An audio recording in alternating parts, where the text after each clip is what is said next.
Okie dokie dokie. Hopefully the sound is well. Otherwise, I'll be doing this thing again. Um, Good evening, everyone. Round 2. Okay, this is chapter 9 from The Power of Awareness. And this chapter is called Preparing Your Place. Okay, preparing your place. And he begins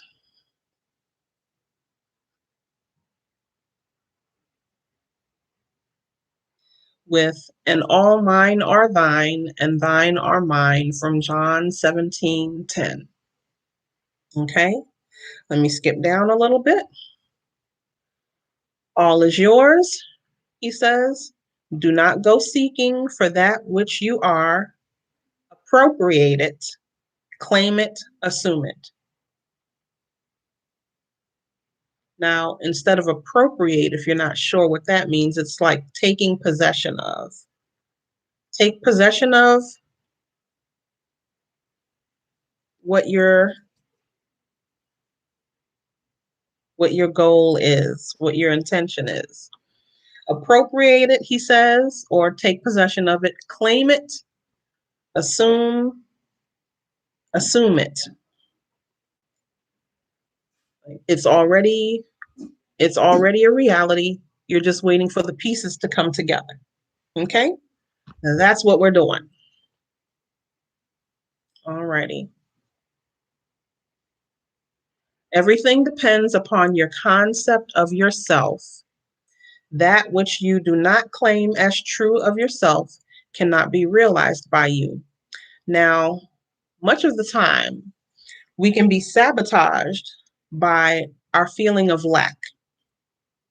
And let me reinforce one more time that we don't lack anything.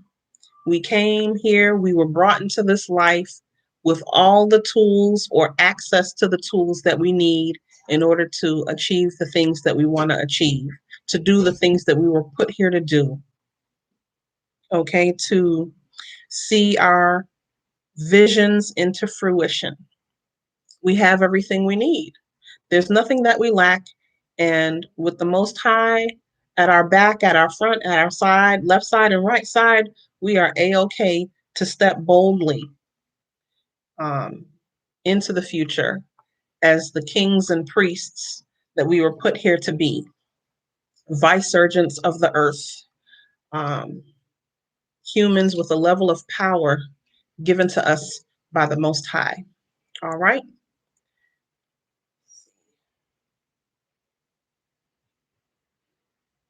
He talks more about using your imagination. Hold fast in your imagination to all that is lovely and of good report, for the lovely and good are essential in your life if it is to be worthwhile. Assume it. You do this by imagining that you already are what you want to be and already have what you want to have. And he quotes Proverbs 23:7 that says, as a man thinketh in his heart, so is he. So take the time to examine your heart, okay? Whatever self-talk that you have, take note of the energy behind the words. Are they encouraging? Are they enriching? Or are they apt to tear you down, to limit you? Don't hold on to limitations. That's not what you're here for, okay? With the Most High behind you, you have no reason to feel a sense of lack, a sense of being limited. That is part of your image of yourself. I had a mentor tell me, or tell us, because it was a group of us,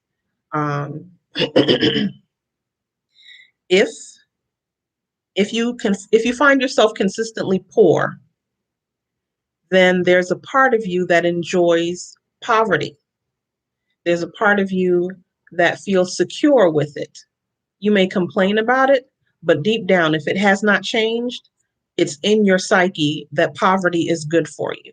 So you need to change that in order to elevate yourself out of that. Okay? It starts in the mind. Let me go on. He says, be still and know that you are that which you desire to be, and you will never have to search for it. In spite of your appearance of freedom of action, you obey, as everything else does, the law of assumption. Whatever you assume to be true is how you come to act in the world, okay? Whatever you may think of the question of free will, the truth is your experiences throughout your life are examined by the assumptions, are determined. Where did I get examined from? The truth is your experiences throughout your life are determined by your assumptions, whether conscious or unconscious. An assumption builds a bridge of incidents that lead inevitably to the fulfillment of itself. So basically, examine your life right now. Whatever you have, whatever you've been able to accomplish, is what you've allowed yourself to have, what you've allowed yourself to accomplish. If you want more, you got to shed the skin of the person that gained what you have currently in order to become the person who can manage what you're aiming for. Okay? In order to have something different, you got to be a different person. So some people describe that as dying to your old self and being birthed into your new self. New mentality, new way of thinking. A poverty mindset is very different from a rich mindset. Okay. And it's not necessarily about money, but oftentimes it shows itself as money. So whatever you whatever you're thinking, whatever you feel, examine where that came from. Okay? Get you some mentors. People who are doing what it is you're aiming towards. If you're a pioneer, look for people who are in the vicinity of what it is that your goal is. So they may not have been doing the thing that you're aiming to do. You may be an ultimate pioneer in this thing. But for people who strive in that direction, see who has books out, who has CDs out, who has videos that you can catch on YouTube, or if you can subscribe to their channel, their website.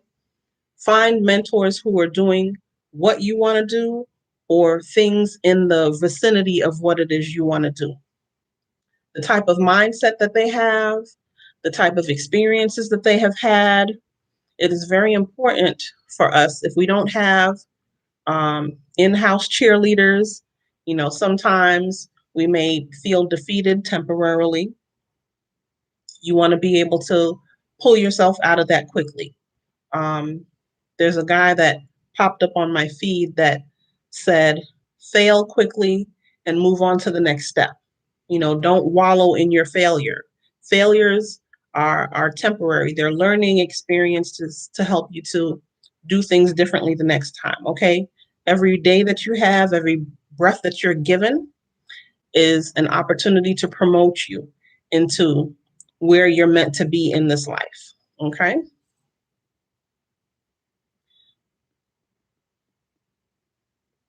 Man believes the future to be the natural development of the past, but the law of assumption clearly shows that this is not the case.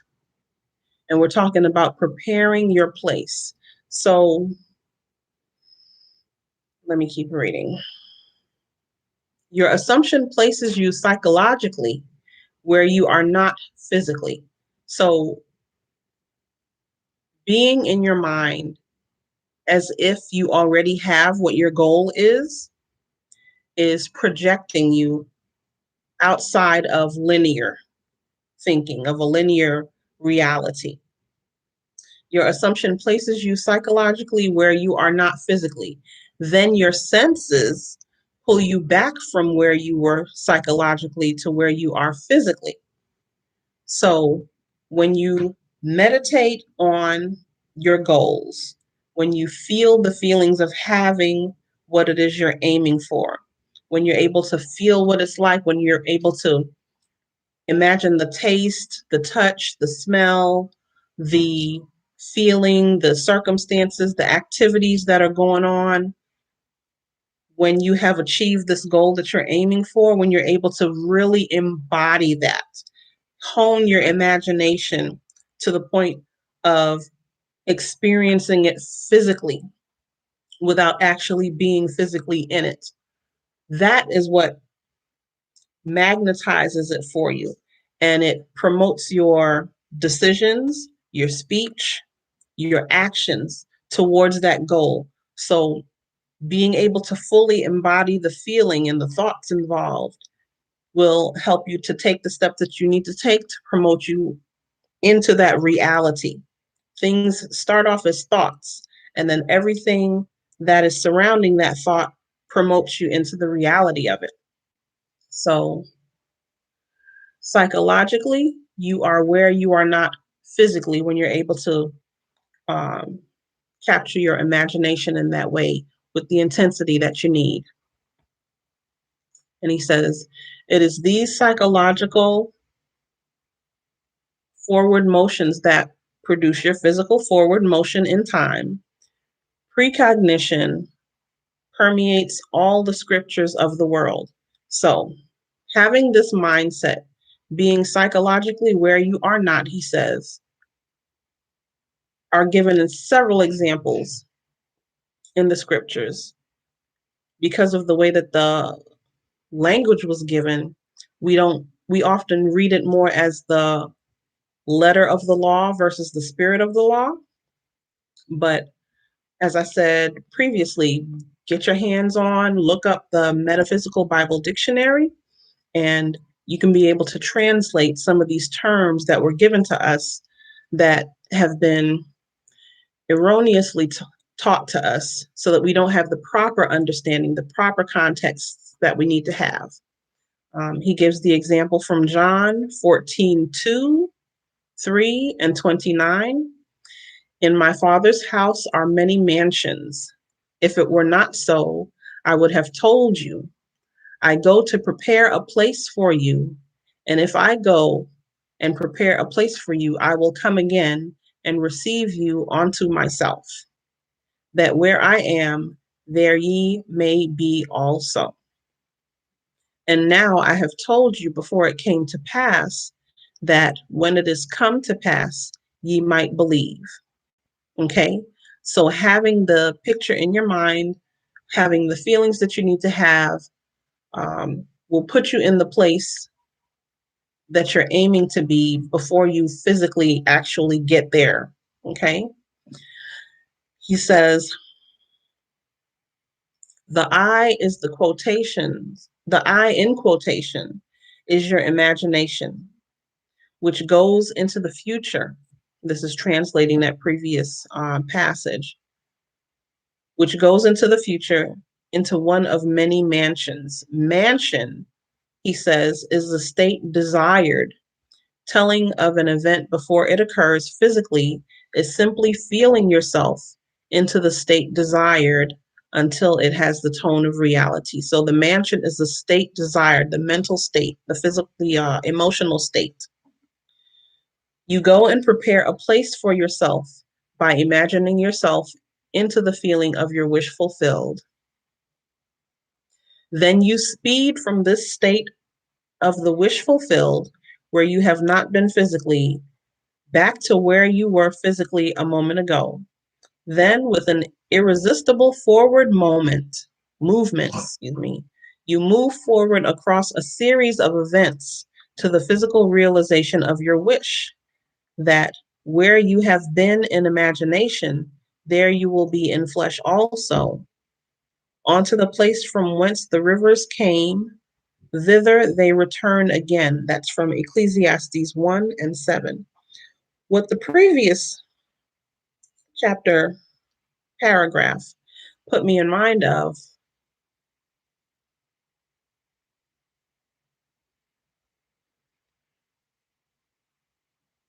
then with an irresistible forward movement, You move forward across a series of events to the physical realization of your wish. It's as if by mentally and emotionally using your imagination in advance of gaining what you want, you're able to recognize it when you have achieved it. Okay?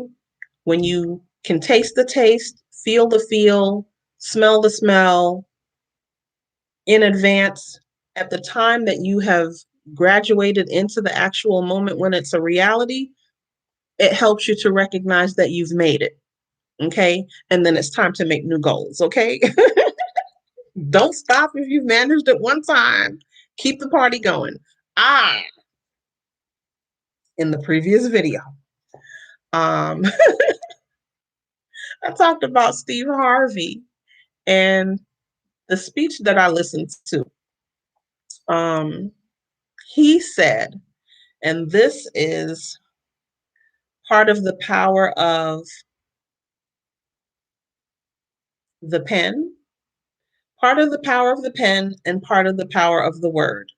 He said to write down 300 things that you want to accomplish in their detail. Okay. If you want a new car, the make and model of the car, the year, the color of the interior. If you want to have a particular, let's say a boat, um, what boat, what year, what details, da da da da da, whatever things you want to accomplish to be able to have to free up your time, if that's what it is. What will free time look like for you? What would you exchange for what you're spending your time on now? You know, write down 300 things in detail, kind of like when Tiffany Haddish was living out of her car and Kevin Hart recognized that she was living in her car and he helped her out. He gave her some money for her to be able to stay in a hotel for a few days. And he also told her to write down, I think it was 5 things that she wanted to accomplish in the next year. And one of those things that she wrote down was to work with Jada Pinkett Smith. And sure enough, within that year, she was more established financially. I think she definitely had her own place, but she had gotten um, approved to work on the script of Girls Trip. So she was able to work with Jada, and it started from writing it down. Now, what Steve also said was when you write these 300 things down, and 300 is a stretch because he said by the time you get to number 75, your mind is going to lock up. It's like, because most of us are not free thinkers to the extent that we can easily write down 300 things that we want to accomplish, grandiose. If there were no holds barred, if there was nothing in the way between you and being able to do this thing that you want to do, what 300 things would you want to do? Write all that shit down. And then he said, read that list as soon as you wake up in the morning and read that list before you go to sleep at night. That's the mental reinforcement. That's the reminder to yourself mentally and emotionally, feeling the feeling, thinking the thoughts, smelling the smell, tasting the taste. What are the different aspects? It's another means of enforcing the process of manifestation. So I got to number 56 in the last day. Um, and I must admit I'm struggling a little bit, but I'm working it out. Every couple hours, I think of one or two more things that I might want to do. For example, like vacationing in Southeast Asia. Thank you, Mr. Tyler Perry, for that inspiration. Um, you know, getting better at yoga, doing it more regularly. Traveling to different places, anything that inspires you, anything that you would like to do, bucket list items are what we're talking about, okay? So I'm giving you that in addition to this information here to help move us along in our processes. Write down things, say it to yourself, be in gratitude. All these different things help to get us to where we want to go. And with that, this is our second dose for the week. I will put together some more notes for the next meetup on Wednesday at 7:30 and 8 o'clock. Be well. Listen to this video again and again as many times as you need to. You can also look up the information. The Power of Awareness is on NevilleGoddardPDF.com, and it's also available as several different um, audio renditions on YouTube. So with that, thank you for joining me. Catch you again next week. Be well.